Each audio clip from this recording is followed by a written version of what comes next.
ऐसे मौके क्या आप जानते हैं बाबा किस तरह से अपने भक्तों की बात सुनते हैं और उनको पूरा करते हैं और किस तरह से उनकी जिंदगी में चमत्कार करते हैं। ओम साई राम, मैं श्रद्धा साई, साई पूजा चैनल के माध्यम से। तो साई राम। ओम साई राम। आपका नाम क्या है? रिंकू यादव। आप कहाँ से आए हो? मुंबई से।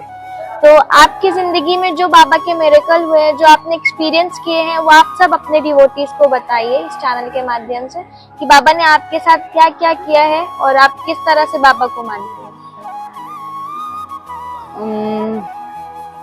2015 से 2009 से मैं बाबा से जुड़ी हुई हूँ और तभी से हमारा आने जाना यहाँ पर लगा ही रहता है। और बाबा का हाथ हमारे सर पे है।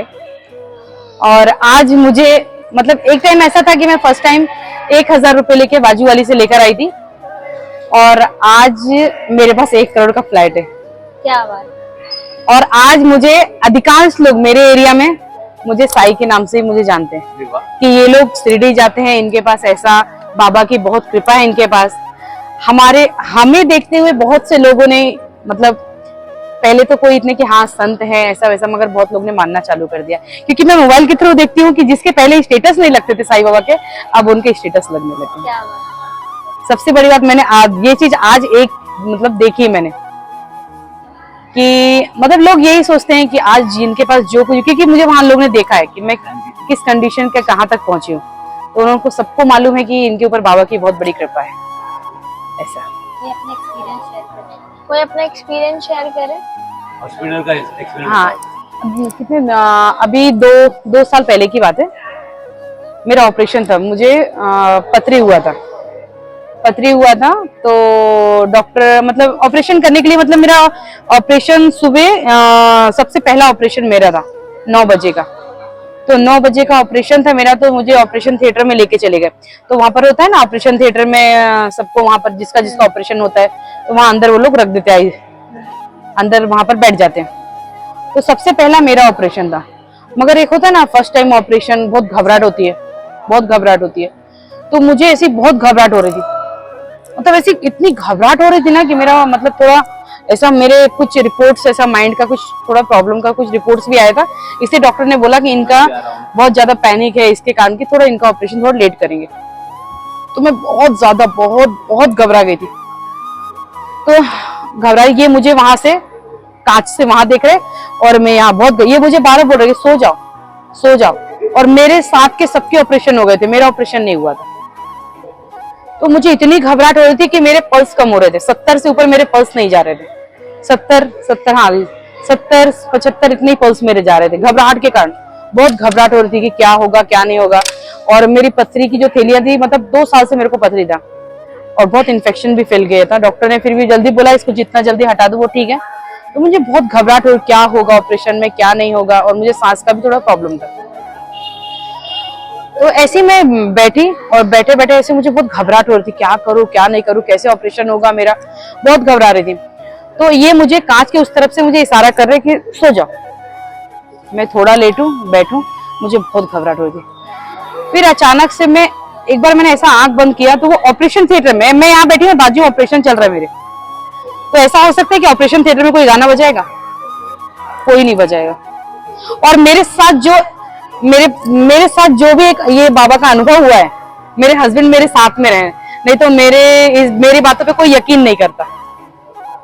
तो मैं ऐसा आंख बंद करने के बाद सोची, मुझे सब डॉक्टर बोले आप थोड़ा सो जाइए, आराम कीजिए, आप इतना घबराइए मत, आपके पल्स बहुत ये हो रहे हैं। ठीक, आंख बंद करके मैं थोड़ा लेटी। आंख बंद करने के बाद ना मुझे साईं चरण की धूल, ऐसा साईं चरण की धूल से माथे जो लगा, ऐसा मुझे गाना सुनाई दिया। मुझे ऐसा गाना सुनाई देने लगा और ऐसा फील होने लगा कि मैं द्वारिका माई में ऐसा गाना चल रहा है। तो मैं अचानक से उठ के बैठ गई। उठ के बैठने के बाद ऐसा मैं सोच रही हूँ कहाँ, और आंख खोला तो मुझे गाना सुनाई नहीं दिया। यहाँ गाना कैसे चल रहा है? फिर मैं ऐसा, ये मुझे देख रहे हैं कांच की वजह से। फिर मैं ऐसे आंख बंद करी, साईं राम साईं श्याम साईं, ऐसा मुझे गाना सुनाई दिया। तो मैं उठ के बाजू वाली को बोलती हूँ कि कितना अच्छा गाना चल रहा है ना, कितना अच्छा लग रहा है ना। तो वो मेरे को देखी, उसने सोचा होगा कि इसका शायद माइंड का कुछ पागल है। उसने मुझे ऐसे देखा और आंख बंद करके सो गई। मैंने बोली अरे मैंने ऐसा कैसे।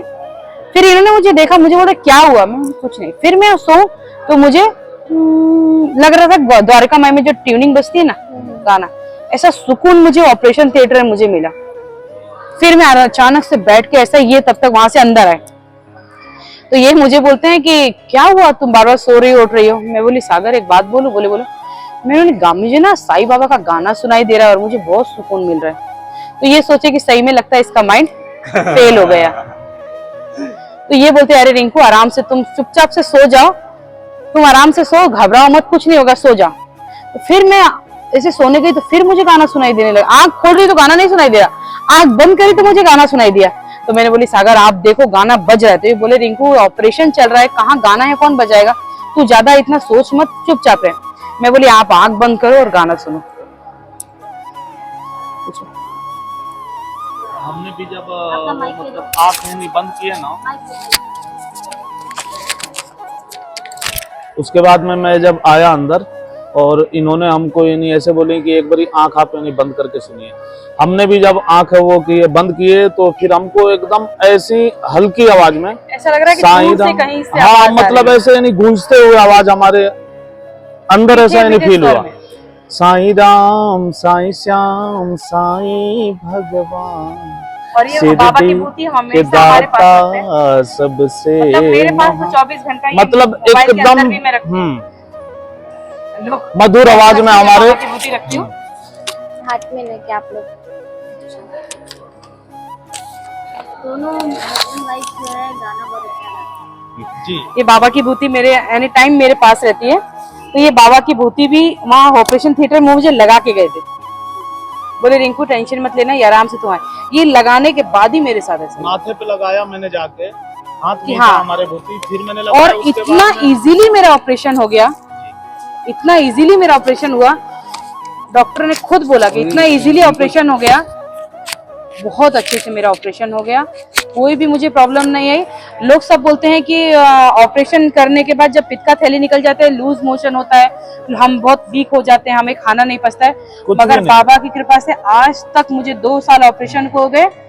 सब मुझे बोलते हैं कि कैसे। मैं टाका कटाने स्कूटी से गई थी, खुद से चला के, स्कूटी से गई थी। खुद से उस चला के टाइम से गए। बाबा ने मुझे हाँ। इतनी हिम्मत दी, वो गाना मुझे जो सुनाई दिया, ऐसा मेरा ऑपरेशन हुआ कि मैं टाके कटाने अपनी खुद स्कूटी से गई थी और स्कूटी से आई और मुझे कुछ भी नहीं हुआ, ना मुझे कोई लूज मोशन, ना खाने का कभी कोई प्रॉब्लम। मेरा पित्त की थैली नहीं है, फिर भी मुझे कोई प्रॉब्लम नहीं है। मैं दिन भर कुछ भी खाऊं, मुझे कोई प्रॉब्लम नहीं होती है। और मेरे साथ के लोगों को सब बताते हैं कि ऐसा होता है वैसा होता है, मगर ऐसा कुछ नहीं है। मेरा इतना अच्छा ऑपरेशन हुआ, मैंने सोचा भी नहीं था। और आपकी जो पिछली लाइफ थी, आपकी मतलब जो आपने स्ट्रगल किए हैं, जो आपके दिन बीते हैं, ये जो आपने फ्लैट लिया उससे पहले के जो आपके दिन थे, जो आपने कर्जा लेके शिरडी आए, तो वो कैसे बीते, क्या था? मेरे हस्बैंड उस टाइम पे 7,000 पेमेंट कमाते थे 15 साल पहले। मतलब ऐसा है कि अपना वो, मतलब ऐसा होता है ना कि किलो भर लेने का और खाने का, किलो भर लेके आने का और खाने का, ऐसा चलता है ना। महीने पूरे होते होते पैसे खत्म हो जाने का, ऐसे दिन थे, हर मंथ 1-2 हजार हमारे को कम ही पड़ जाते थे। लेना ही होता। तो ऐसे ही हमारे एक जेठ जी है, उन्होंने गाड़ी ली थी शिरडी जाने के लिए। शिरडी जाने के लिए गाड़ी ली थी तो हमारे पास 1 रुपए नहीं थे आने के लिए, लोग आए भी नहीं थे बाबा के तरफ। कभी नहीं आए थे। और मेरी बेटी छोटी सी गोद में थी मेरे, तो 6-7 महीने की थी। तो उनकी गाड़ी में बैठ के, हमारी 6-7 महीने की थी। उनकी गाड़ी में बैठ के मैं इतनी बुरी कंडीशन से आई थी कि मैं छोटी बच्ची लेके पूरा पालती भी नहीं मार सकती थी। इस कंडीशन में मैं आई थी और 1,000 रुपए लेके आई थी। और वो 1,000 का सफर ऐसा मेरा रहा कि आज बाबा ने मुझे एक के आगे कितने जीरो लगा दिए। और वो लोग, और उसकी वो बताती हूँ मैं कहानी, कि सबसे बड़ी बात कि वो लोग आए थे यहाँ पर शिरडी। मैं शिरडी आती हूँ तो अपने सबको, मैं सोचती हूँ मैं शिरडी जाऊँ तो अपने, मुझे बाबा ने बनाया है उस प्रकार की मैं सबको लेके यहाँ पर आ सकती हूँ। मैं कभी किसी से नहीं पैसे बोलती कि मुझे, मैं लेकर आए कि मुझे पैसे दो, चाहे कंट्रीब्यूशन करो, नहीं, मुझे बाबा ने बहुत दिया है। और जिसके साथ में फर्स्ट टाइम आई थी शिरडी, तो एक होता है ना कि बाजू वाले बोलते अरे हमारे बच्चे को भी लेके जाओ। तो जब बाबा के दर्शन हो गए, उनके एक भाई बहन आए थे साथ में, जब दर्शन हो गए तो 3-4 फैमिली लोग उनकी थी, मतलब हमारे ऐसे रिलेशन में थे। वो लोग अलग अलग टेबल पे जाके बैठ गए खाना खाने के लिए, और हमारे पास कुछ 200 के 300 रुपए बचे हुए थे यहाँ से जाने के बाद। तो वो बच्चे लोग ऐसे खड़े होकर सोच रहे कि अब हम कहाँ बैठे खाने के लिए, और सब अपना अपना टेबल लेके बैठ गए खाने के लिए। तो इन्होंने बोला रिंकू बच्चे वहां पर बैठे हैं, उन लोग ने भी खाएंगे कि नहीं खाएंगे। इन्होंने वो दोनों बच्चों को बुलाया और अपने साथ बैठा के बोले रिंकू जान दो, हम लोग पुलाव ही खाएंगे। हमने उसी में वो 200-300 रुपए में हम सबने मिलकर पुलाव खाया, और वो लोग ने वो बच्चों को नहीं पूछा। वही सेवा बाबा ने आज देखी हमारी कि आज हम यहाँ तक पहुंच गए हैं। वो पहले वो गाड़ी लिया था उन्होंने, तो वो गाड़ी लिया था तो हम तो मतलब मान के चलो कुछ भी नहीं थे नजर में कि मतलब क्या है ये लोग, कुछ नहीं, कुछ इज्जत नहीं, कुछ रिलेशन में आते, कोई इज्जत नहीं करते, कुछ इज्जत नहीं। और आज के दिन वो सोचते हैं कि ये स्टेटस डालेंगे, आज लगता है फिर ये लोग शिरडी गए हैं। आज उनको ये स्टेटस हम लोग का होता है हर मंथ, मतलब हफ्ते में भी कभी आ गए, इतनी इज्जत, मतलब इतना कि 6 दिन में 5 दिन में जब इच्छा हुआ तब आगे बाबा के पास। मतलब वो लोग दूसरे फिर शिरडी गए हैं क्या, ये लोग फिर शिरडी गए हैं क्या, ऐसा। और उन्होंने गाड़ी ली थी तो मैंने कभी नहीं सोचा था कि मैं गाड़ी लूंगी, मगर मुझे बाबा ने 2-3 साल के अंदर मुझे गाड़ी दी। मुझे भी नहीं मालूम कि वो गाड़ी कैसे दी मुझे बाबा ने। 4 व्हीलर गाड़ी थी उनकी, वो टेम्पो गाड़ी होती ना, टेम्पो। हाँ, आपको मतलब आपको गाड़ी बाबा ने कैसे दी, क्या हुआ ऐसा? मतलब ऐसा गाड़ी सब हमारे वहाँ पर थोड़ा एक रिलेशन वाले खानदान वाले हैं, वो लोग गाड़ी करते थे। हमारी गाड़ी ऐसा, वो भी टेम्पो, वो मार्केट लाइन में चलने वाली। तो इनके मन में भी आया कि सब गाड़ी, मुझे भी एक रिंकू गाड़ी लेना है। मैं बोली हम कैसे ले पाएंगे गाड़ी, और उस टाइम हमारे पास बस खाली 2,500 रुपए था हमारे पास, और हमारे भाई आए थे। और ऐसा बाबा ने किया कि जो हमको नीचे गिराता था उसी ने ही कागज दिया और उनके थ्रू हमने गाड़ी ली। एक टेम्पो गाड़ी है, 2 टेम्पो गाड़ी लिया हमने। वो अपना उसमें वो आता है ना, फ्रूट्स आता है, सब्जी मार्केट लाइन में हमने लगाई है, मतलब वो में बिजनेस का जरिया हमारा था। वो भी एक नहीं 2 गाड़ी ली हमने। हाँ, तो वही बाबा ने उनको धीरे धीरे इतना बढ़ा दिया कि आज वो लोग हमसे खुद ही बात नहीं करते। मैसेज, लोगों को मैसेज, आप ऐसा कोई मैसेज दो बाबा, मतलब बाबा ने जो आपने एक्सपीरियंस किया है कि आपके भी जिंदगी में उतार चढ़ाव आए हैं, तो बाबा पे आपने विश्वास रखा, कभी खोया नहीं। तो आप लोग भी, मतलब आप लोग भक्तों को ऐसे मैसेज दो कि वो लोग भी मोटिवेट हो, वो लोग अपना बाबा का विश्वास मतलब ना तोड़े, ना उठाएं, और उनको बताओ कि बाबा सुनते हैं, बस सब्र की जरूरत। सबसे बड़ी बात यही है कि श्रद्धा और सबूरी। हाँ, और एक होती ना सेवा, सबसे बड़ी चीज है। और मैं तो सिर्फ यही बोलती हूँ कि जो भी जीवन में कठिनाइयां हैं, किसी के भी जो भी जीवन में कठिनाई है, एक बार बस द्वारिका माई आकर के देखिए, एक बार द्वारिका माँ के आके देखो कि यहाँ पर आने के बाद मतलब जीवन में क्या क्या बदलाव होता है। मेरे जीवन में तो बहुत बदलाव हुआ, और मेरे लिए तो कहते ना चारों धाम सब यही है, मेरे लिए तो वही है, क्या बात, सब वही है। कैसा लगा चलता है हम लोग, जब भी घर बैठो यहाँ चलो बाबा के पास जाना है। उसी दिन हम लोग का ये उठाए अपना, उस दिन का हो गया, टिकट बुक आ गया।